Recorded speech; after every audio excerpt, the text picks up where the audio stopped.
ayalların köpüsi dozaktadır deyip Resulümüz sallallahu aleyhi ve sellem aydanda izinden amaydıptır. Ey ayallar, kişicik sadakalar ediben bolsa cehennem azabından özünüzü satın alın. Çünkü men ayalların köp bölügini dozakta gördüm deyipdir. Şonda sahabe enelerimiz soraptır. Ya Resulallah, näme üçin beýle ayalların köpüsi dozakta bolýar? Sebäbi näme diýsem, Peygamberimiz aýdypdyr. Ayallar iki san zady köp edi. Birincisi öz ýoldaşlaryna hormatsızlyk, ikincisi de lanet, yani köp gargynja edýär diýipdir.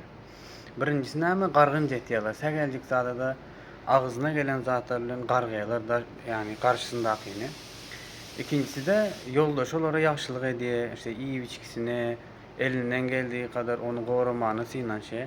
Ýöne olar näme? Şu bir jegezek aýdan etmese näme diýär? Saňa durmuşa çykyp näme gördüm diýär. Ine bu iki ýagdaý ayalaryň dozaka gitmegine sebäpçi bolýar diýip Peygamberimiz aýdypdyr. Şonuň üçin ayallar kişicik sadakalar berben bolsa özüňizi cehennem azabından goraň diýipdir. Menen bu hadisi size getirmek istedim. Esselamu aleyküm.